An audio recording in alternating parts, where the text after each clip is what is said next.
The problem with overthinking is that it does not just start one day. It stems from a situation that has bothered the mind for so long and now troubles the mind, body, and soul. Say, for example, you make a mistake and you begin to think about it. You couldn't sleep, you couldn't focus on anything else, and just kept rehashing the problem around the brain over and over again.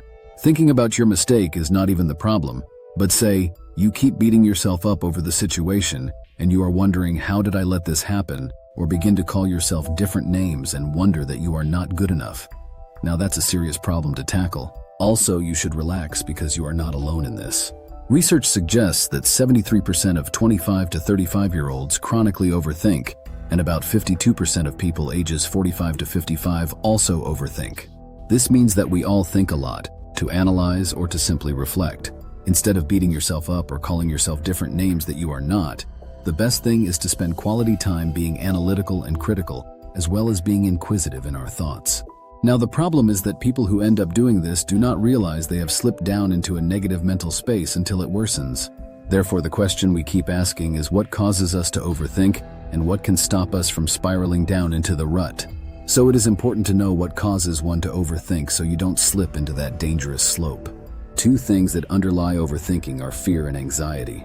And to be honest, different things in humans can allow these underlying factors to take over a person, and hence overthinking bearing fruit. Let's look at 3 things that cause overthinking: fear, trauma, and uncertainty about the future. Fear is one of the most common causes of overthinking.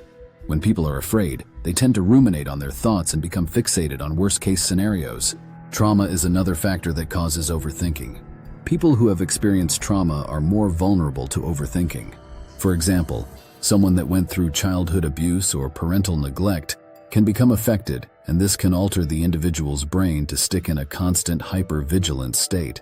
Uncertainty about the future or about certain situations can also contribute to overthinking. This is very common among people, and when individuals are unsure about what might happen, they may spend a lot of time trying to predict the outcome or prepare for every possible scenario. Now, you might think it's just overthinking and say after a month or two, you would most likely overcome it or stop thinking about whatever is causing you to overthink in the first place. But it really doesn't work like that. Overthinking can result in a couple of things and leave lasting consequences. Overthinking can lead to depression.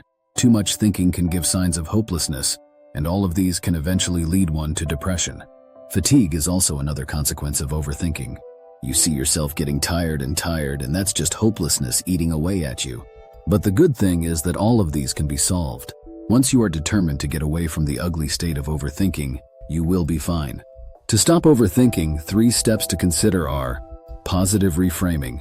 Write down your thoughts once, then distract yourself for 24 hours, and practicing self-gratitude.